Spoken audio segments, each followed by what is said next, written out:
Bonjour, bonsoir mes très chers frères et très chères sœurs, ainsi que toutes les personnes qui nous écoutent. Que Dieu vous bénisse énormément. Nous sommes très heureux car nous avons des versets à lire aujourd'hui dans la Bible pour méditer en le Seigneur. Aujourd'hui, je vais vous raconter une histoire du Seigneur Jésus-Christ. Nous allons donc ouvrir la Bible dans Luc, dans le chapitre 5 de Luc, et nous allons lire à partir du verset 17 jusqu'au verset 26. Il s'agit d'une série de vécus, de faits que le Seigneur Jésus a vécus lorsque lui, il était sur la terre, à Jérusalem, en train d'évangéliser, en train d'enseigner sa parole, et aussi en train de donner des ordres à ses apôtres, et en train d'enseigner la doctrine à toutes les personnes qui l'écoutaient. Le Seigneur Jésus-Christ a eu diverses expériences à travers ces diverses choses que la Bible nous raconte, dans les évangiles spécifiquement, où nous voyons la manière de comment il s'est manifesté, comment tant de choses, tant de miracles, de prodiges se sont produits, tant de guérisons, tant de choses que le Seigneur a fait. À part de toute la doctrine qu'il a enseignée, le Seigneur enseignait la loi de Moïse et aussi il l'accomplissait. Et en même temps, il enseignait le royaume des cieux qui était l'évangile de notre Seigneur Jésus-Christ. Donc, c'est de cette façon que nous nous réjouissons à chaque fois que nous lisons les évangiles. Et aujourd'hui, nous allons nous réjouir donc en lisant le verset 17 de chapitre 5 de Luc. Il est écrit: un jour, Jésus enseignait, donc notre Seigneur Jésus-Christ, un jour était en train d'enseigner, et à côté de lui étaient assis les pharisiens, les docteurs de la loi, lesquels étaient venus de tous les villages de la Galilée, de la Judée et de Jérusalem. Et la puissance du Seigneur se manifestait par des guérisons pour réaliser beaucoup de miracles. Mais nous pouvons nous imaginer, lorsqu'il dit que les docteurs et les pharisiens de la loi étaient là, eux, c'étaient les ennemis du Seigneur Jésus-Christ. Eux, ils étaient toujours là, en train de suivre le Seigneur, mais pour essayer d'enquêter qu'est-ce qu'il allait faire pour pouvoir l'accuser, s'il faisait quelque chose de mauvais ou s'il disait quelque chose de mauvais pour pouvoir l'accuser. Car eux, ils ne croyaient pas en le Seigneur. Cependant, lorsque le Seigneur enseignait et réalisait ses discours, lorsque lui, il se posait à un certain endroit de la ville pour enseigner, là-bas se trouvaient ces pharisiens et ces docteurs de la loi. Car c'était soi-disant eux qui connaissaient beaucoup sur la loi de Moïse. Mais ici, dans le verset 18, il est écrit: « Et voici des gens portant sur un lit un homme qui était paralytique, cherchaient à le faire entrer, à le placer sous ses regards, afin que le Seigneur puisse guérir ce paralytique. » Nous pouvons donc nous imaginer la grande foule, toutes les personnes qui suivaient le Seigneur, non parce que les personnes le croyaient, mais parce que tous les miracles que le Seigneur réalisait, par tous les bénéfices que le Seigneur faisait, les personnes voulaient recevoir toutes ces bénédictions de Dieu. Les personnes voulaient recevoir cette guérison, la bénédiction. Voici ce que eux y cherchaient. Donc beaucoup de personnes l'entouraient, et donc lorsque cet homme paralytique est arrivé, il était très difficile de s'approcher du Seigneur Jésus-Christ. Cependant, ici dans le verset 19, il est écrit: comme ils ne savaient par où l'introduire à cause de la foule, ils montèrent sur le toit et ils descendirent par une ouverture avec son lit au milieu de l'assemblée devant Jésus. Imaginez-vous cela. Ils sont montés sur le toit et ont réalisé une ouverture sur ce toit pour pouvoir introduire cette personne qui était malade. Je pense que cela fut une moquerie pour beaucoup ou de grand étonnement pour d'autres, mais pour le Seigneur Jésus-Christ, cette action sûrement a dû être un sentiment agréable à ses yeux de voir comment toutes ces personnes devaient s'inventer des stratégies pour pouvoir apporter les personnes malades devant la présence du Seigneur pour que celui-ci puisse les guérir. Et ici, dans le verset 20, il est écrit « Voyant leur foi, Jésus dit, car eux, ils ont cru. La foi, c'était croire en le Seigneur Jésus-Christ. Que le Seigneur Jésus-Christ était là en train d'enseigner, en train de prêcher le royaume des cieux. Et eux, toutes ces personnes ont cru en le Seigneur, que lui, c'était une personne très spéciale, une personne qui était remplie de pouvoir, un homme de Dieu, et que si eux, ils apportaient les personnes malades, les personnes allaient recevoir le miracle. Voilà ce que le Seigneur Jésus-Christ a vu en eux, cette foi, cette croyance. Et Jésus dit à l'homme, à celui qui était paralytique, « Homme, tes péchés te sont pardonnés. » Cependant, ce n'était pas cela que eux ils attendaient. Eux, ils voulaient que immédiatement le Seigneur puisse réaliser la guérison, ce miracle. Mais le Seigneur avait un propos. C'est pourquoi il a dit « Homme, tes péchés te sont pardonnés. » Le Seigneur voulait entendre de la langue des docteurs de la loi et des pharisiens qu'est-ce qu'ils allaient dire. Donc, effectivement, dans le verset 21, ils disent « Les scribes et les pharisiens se mirent à raisonner et à dire « Qui est celui-ci qui profère des blasphèmes? Qui peut pardonner les péchés si ce n'est Dieu seul ?» Ils avaient donc la certitude, la connaissance qu'il n'y avait que Dieu, que lui c'était le seul qui pouvait pardonner les péchés. Seul Dieu pouvait pardonner les péchés.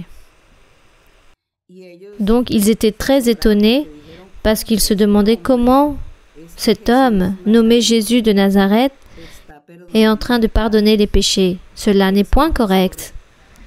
Eux, ils ne connaissaient pas que le Seigneur Jésus était l'enfant de Dieu et que lui, il avait ce pouvoir pour pouvoir pardonner les péchés. Car l'enseignement, Dieu nous enseigne qu'il, lui, c'est le seul qui pardonne les péchés. Aucun être humain est capable de pardonner les péchés, même s'il existe des endroits, des personnes ou des religions où on pardonne les péchés des personnes. Certains disent, bon, je pardonne tes péchés en contrepartie de telle chose.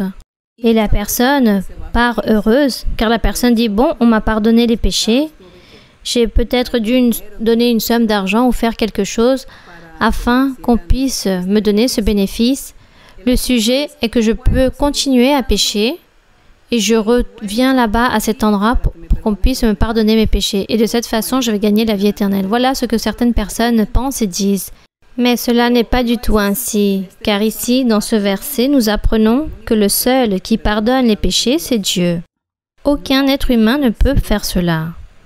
Et c'est pour cela que ces pharisiens et ces docteurs de la loi, ces juifs qui étaient là-bas, se sont irrités tellement avec le Seigneur Jésus-Christ par le fait que lui, il disait à l'homme, « Tes péchés te sont pardonnés. »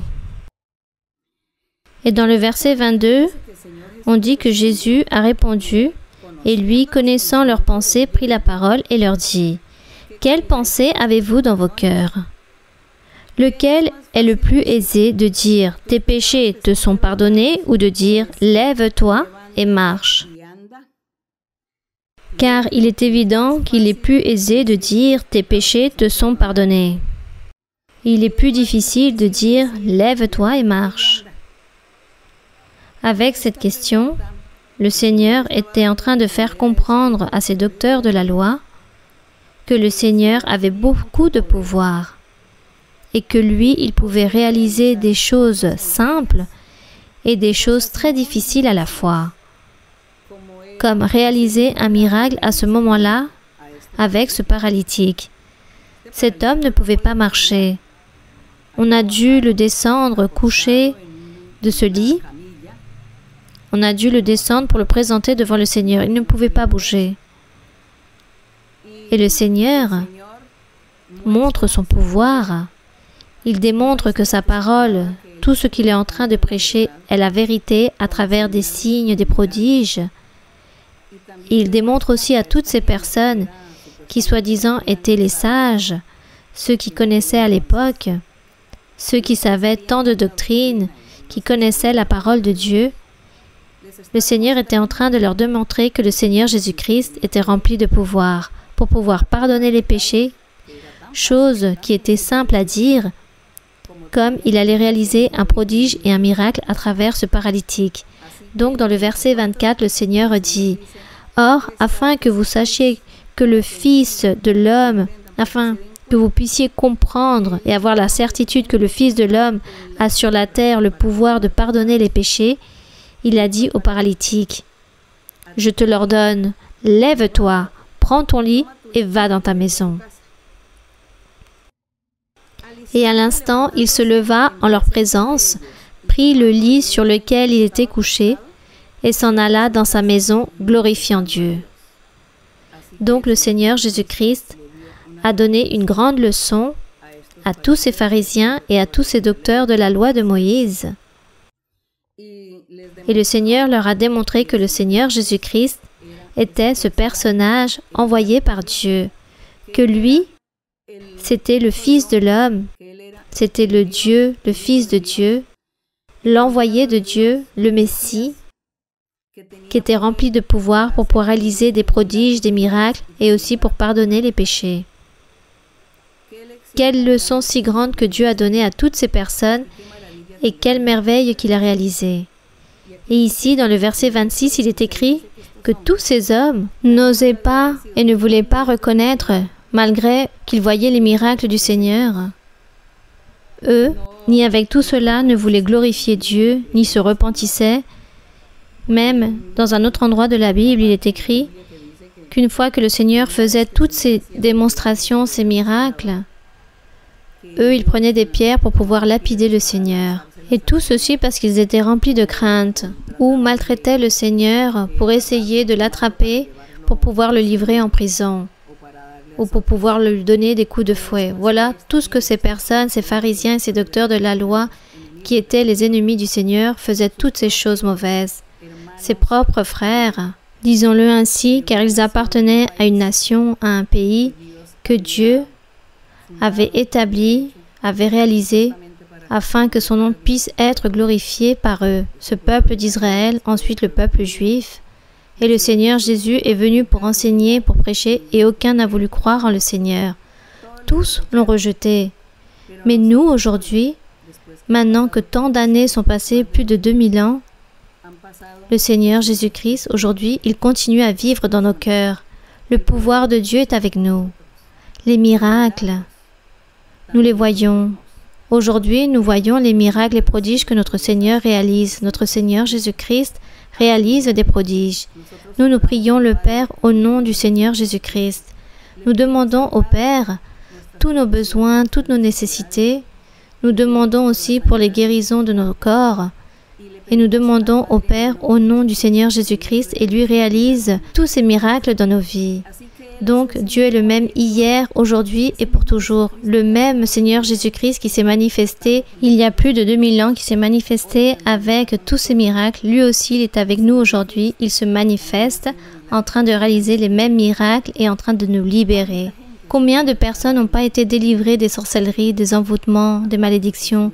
À combien d'entre vous, Dieu vous a purifié, vous a donné la paix, la joie, l'allégresse, cette délivrance pour pouvoir faire les choses par vous-même? À combien d'entre vous, Dieu a donné la guérison de toutes ces maladies incurables par rapport à la maladie du cancer? Toutes ces maladies qui se trouvent dans les différents organes du corps, Dieu a donné la guérison à beaucoup de personnes. Non seulement cela, mais le Seigneur aussi s'est manifesté en train de donner des bénédictions aux personnes, en train de donner cette partie, ce côté matériel, le toit, les vêtements, l'argent. Dieu donne la santé et Dieu aussi donne du côté spirituel la paix, la joie, la confiance, cette assurance. Donc, lorsqu'une personne connaît le Seigneur, elle dépose la confiance en Dieu, clame le nom de Dieu et Dieu est là prêt pour libérer et donner la bénédiction. Voilà ce que Dieu nous offre. Donc, à travers cette méditation de tous ces vécus du Seigneur, nous sommes aujourd'hui ici, et dans le verset 26, il est écrit « Tous étaient dans l'étonnement, tous ceux qui étaient en train de voir ce miracle, toutes ces personnes étonné, glorifiait notre Dieu. Rempli de crainte, il disait: aujourd'hui, nous avons vu les choses étranges, les miracles du Seigneur. Voilà ce qu'ils ont dit. Nous aussi, aujourd'hui, nous pouvons dire, nous pouvons voir et nous sommes en train de voir les merveilles de notre Dieu, car lui, il vit. Dieu vit et il règne dans nos cœurs. Et lui, il est très proche de nous. Il est en train de nous entourer, le Seigneur. Il est toujours à nos côtés, à notre droite. Que la gloire soit pour notre Dieu. Nous allons donc prier. Béni soit notre Père céleste, Créateur du ciel et de la terre. Nous te louons, mon Seigneur, et nous te remercions, mon Seigneur, pour ton amour, pour ta miséricorde et pour tous tes bénéfices. Nous te remercions, Seigneur, car ta main toute puissante a toujours été avec nous pour nous bénir. Merci, Seigneur, pour écouter nos prières, pour écouter nos clameurs. Merci, Seigneur, pour nous regarder et voir notre situation, celle que nous vivons chaque homme, chaque femme dans le monde. Nous vivons des afflictions ou nous vivons des allégresses. Nous vivons des moments difficiles, des moments de pauvreté, de tribulation, des moments difficiles, mais nous avons vécu aussi des moments d'allégresse. Tous les moments, tu les connais et tu les regardes, tu nous observes. Seigneur, je te demande, mon Père, que tu sois en train d'écouter en ce moment même les prières, les cris de toutes les personnes, de tous ceux qui se réunissent dans l'Église et ainsi de ceux qui ne se réunissent pas. Sûrement, eux aussi vont écouter. Ils vont écouter cet enseignement. Et par le fait d'écouter, ils vont vouloir aussi te demander des choses, mon Seigneur. Que toi, Seigneur, tu puisses tendre ta main et que tu sois en train de les bénir, avec des bénédictions spirituelles et matérielles, avec des guérisons, des miracles, des prodiges. Manifeste-toi, Seigneur. Donne-leur la paix, la joie, l'allégresse à tous ces cœurs, à toutes ces personnes qui sont en train de croire et en train d'espérer en toi, de déposer cette confiance en toi. Que toi, Seigneur, tu puisses les bénir et que tu puisses verser cette miséricorde en eux. Merci, mon Père Saint, pour nous écouter, pour nous regarder et pour voir les nécessités de chacun. Au nom glorieux de Jésus-Christ, ton Fils aimé, Seigneur, nous te demandons tout cela. Amen et gloire à ton nom. Nous allons chanter au Seigneur ce cantique qui dit « Le Christ consolateur ». Le cantique 138. Le Christ consolateur, Jésus le Christ, le bon berger. Je n'ai personne dans le monde qui mérite tant d'honneur. Le Christ libérateur est mon rocher, mon défenseur. En son nom il y a paix, salut et repos. Jésus le Christ, le bon sauveur. Le Christ consolateur. Jésus le Christ, le bon berger. Je n'ai personne dans le monde qui mérite tant d'honneur. Le Christ libérateur est mon rocher, mon défenseur. En son nom il y a paix, salut et repos. Jésus-Christ, le bon sauveur. Gloire à mon Seigneur. On remercie notre Dieu. Que Dieu puisse tous vous bénir énormément et que le Seigneur puisse réaliser beaucoup de miracles et qu'il vous donne beaucoup de bénédictions.